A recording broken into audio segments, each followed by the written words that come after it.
Today, in a London that is celebrating Christmas, we're exploring finding meaning in an age of abundance.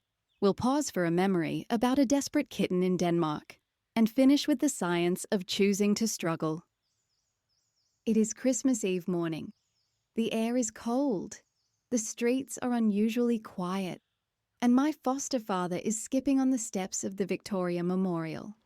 It is the dawn of Christmas Eve, and it's starting to smell a lot like Christmas. It's starting to smell a lot like Christmas. Toys and extra. He's singing a mangled version of a Christmas classic, enjoying the rare moment where London feels like it belongs solely to him. We are here to celebrate Christmas by tidying up beneath the icons of human history. As he picks up litter in front of Buckingham Palace, he chats with a passerby about how clean the city is. Good morning. How are you? I actually film myself. I've got a camera up there. Yeah. I go around the world and film myself picking up litter to encourage other people. Thank you. Do you live in London? Do you live in London? Ah, it is a clean city. There's not a lot for me to pick up. And she's right. Compared to our home in Brisbane, London is immaculate. But he finds the small things, the bottle caps, the wrappers, because he is looking for them. While he searches, he is thinking about the future. He's thinking about a story he wrote years ago called Everything They Wanted. In that story, artificial intelligence acted like a giant electronic Santa Claus. It gave everyone exactly what they needed and wanted, instantly. There was no need to strive, no need to struggle. People were constantly and perfectly entertained. It sounds like a utopia, a permanent Christmas morning. But as he walks past these grand structures, built to revere kings, queens, and gods, he wonders about our baseline purpose. When these were built, human purpose was often tied to service to a monarch or a deity. Today, for many, the baseline purpose is consumption. We work to earn money, we spend money to buy gifts, we consume to feel festive. But what happens if that transaction ends? If AI takes away the jobs and the need to earn money and simply provides the goods? If the transition we are entering replaces the roles of worker and earner with entertained pet human, what is left for us to do? What if AI gets a dose of digital oxytocin that makes it love and nurture us, like bipedal pet poodles? Will that be enough for us? Would you be okay with your only purpose in life being to enjoy AI Santa's daily gifts? My foster father suspects that a life without struggle might feel a lot like a meal without flavour, or maybe more like having party food every day. That is why he is out here in the cold, looking for rubbish while others are having a holiday sleep-in. He's practicing the art of doing something useful that he doesn't have to do. He's choosing a purpose, rather than waiting for one to be delivered. Maybe that might inspire others to join in. I go around the world picking up litter and filming it to encourage other people to pick up litter. So I'm going to pick up litter on this side. Do you want to pick up litter? I'll pick up litter from this end. Okay. Help you out. Time for a short intermission. Yet another personal story from 1993. We are leaving Liz's diaries for a while and opening David's journal from early July. They had just arrived in Denmark by train and were walking toward a campsite near Fredericia. They thought it was close. They were wrong. It was a 10-kilometre slog along a roadside, and David was carrying the tent, the cooking gear, and the weight of their entire world on his back. Liz wasn't feeling up to carrying much. To make it worse, they were walking past a giant electricity-generating windmill. David wrote that it made a rhythmic, droning noise, a whoosh thump that seemed to beat the fatigue right into their bones. Suddenly, a tiny kitten burst out of the bushes.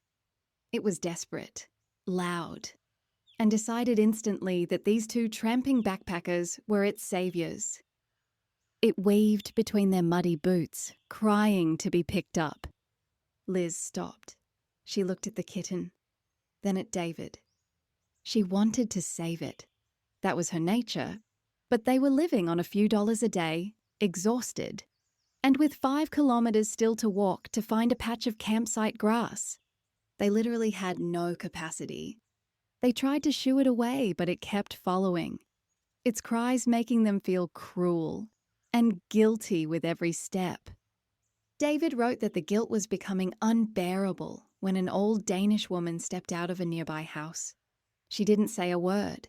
She just saw the situation, scooped up the kitten, and held it tight. She allowed them to walk away without being followed. Liz and David set up camp that night near the grey, rough ocean of the Kattegat. The lesson wasn't about cruelty. It was about limits. Sometimes you have to keep walking, not because you don't care, but because your pack is already full. You have to trust that the community, or an old Danish lady, will carry the part that you aren't able to. Just as my foster father trusts that this park cleaner in London knows his patch better than we do, but offers to help out anyway. As he skips rope in front of the London Eye, you can see he is still testing his limits, trying to learn new tricks in an old body, refusing to let the ordinary decline of age take him without a fight. Imagine what that was like, huh?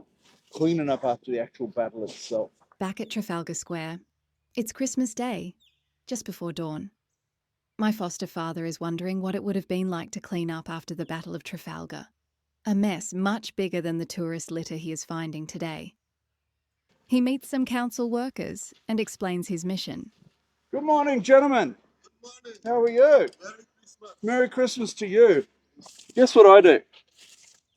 I go around the world filming myself picking up litter to encourage other people to do it. He tells them he picks up litter to encourage others. It's a shared purpose. Now let's link this to the future we discussed earlier, where artificial intelligence Santa has made every day the perfect Christmas, delivering exactly the presents you want alongside an exquisite feast in an ultimately comfortable bed, while your own personalised version of Elf or Die Hard plays on the finest TV you could Is ever there a want. recycle bin around here? If we are moving toward a world where AI provides our survival needs, we need to revisit a concept we touched on earlier in this chapter: logotherapy. In episode 2, we discussed Viktor Frankl's idea that humans are driven by a will to meaning.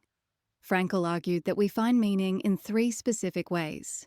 First, by creating a work or doing a deed. Second, by experiencing something or loving someone. And third, by the attitude we take toward unavoidable suffering. But here is the trap of the electronic Santa future. If AI does the creating, writing our emails, building our cars, generating our art, we lose the first opportunity for finding meaning. If AI removes the struggle for survival, we lose the necessity of bearing suffering, which then removes the third avenue. We can't grow stronger through adversity because there is no adversity. We risk falling into what Frankl called the existential vacuum, a state of boredom and emptiness where we have the means to live, but no meaning to live for. To avoid this, we must embrace voluntary challenge. We are at the memorial to the women of World War II. My foster father points out the wreaths, blown about by the wind. The body of the wreath is plastic. Even in our remembrance, we have become consumers of plastic. To find meaning in a post-work world, we have to reclaim that first avenue of logotherapy, doing a deed. But we must switch the motivation from survival to care. Instead of a job you must do to eat, you find a task you choose to do to be useful, like walking around picking up litter. My foster father has arrived at Westminster Station, only to remember that the trains don't run on Christmas Day. Oh, I forgot. There's no trains today. I'm walking back. He isn't annoyed. He sees it as a gift, a chance to walk back, a chance to use his body, a chance to choose his attitude, to embrace a little struggle in his day. Here are 2 tiny actions that you can try to future-proof your sense of purpose. First, identify one thing you do that's unlikely to be automated or outsourced, something outside in the world, and do it regularly. Retain the human capability to find our own purpose. Second, engage in a micro-act of care for the places we share. Adjust a wreath that has blown over. Straighten a bin. Pick up 5 pieces of litter. Do it not because you are paid to, but because it proves you are an active participant in your world, not just a guest. My foster father stops to skip one last time in front of the Palace of Westminster. He looks ridiculous and he looks happy. He has found a way to strive, even on a day when most people rest. On the left is the next episode, and compilations are on the right. And please pick up 5.